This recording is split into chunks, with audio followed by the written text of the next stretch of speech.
رول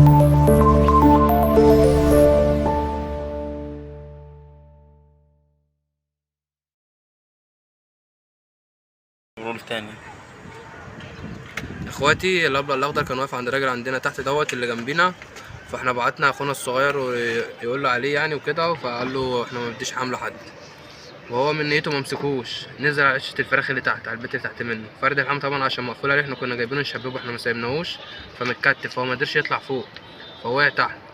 هو قاعد كده يعتبر من الحد لحد بقاله اسبوع، احنا جايبينه مشقوف وضايع خالص، لسه النهارده مدينه مطهر معاه وكده، وان شاء الله ربنا يكرم ويقف على رجليه تاني. يا جدعان الاخضر اهوت الحمد لله لقيناه في عشه فراخ.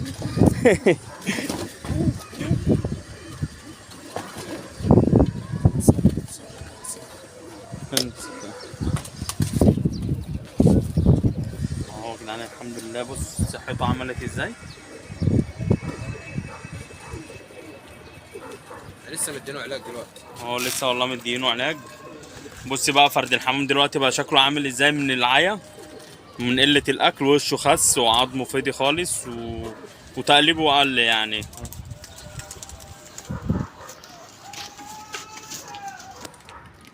اهو يا عم الحمامتين اهو.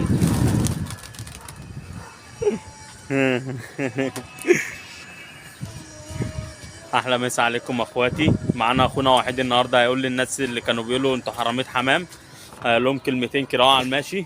اتفضل يا عم وحيد. صباح الفل يا اخواتي. تعالى كده عشان الشمس. احنا طبعا هنرد على الناس اللي بتقول انتوا حرامية حمام، او انتوا بتمسكوا حمام الناس ما بتقولوش، والكلام ده كله حرام ومش حرام. هي عامة غواية الحمام هي مبنية على الخصم ده اولا يعني، ومتعتها في الخصم، وفي النشر وفي الكلام ده كله.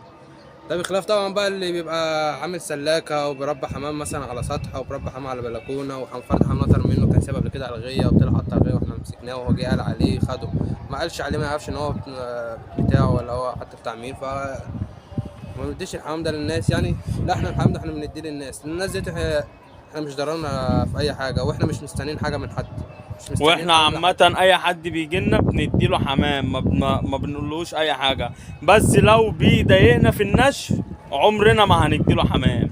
اكيد طبعا، طالما هو بيرازي وطالع وخلاص بقى انا بدق شواره وبحد حمام وطالع انا برازي مع الناس وعايز امسك للناس حمام، لا انت كده مش هديلك حمام يعني، اكيد دي حاجه اكيده.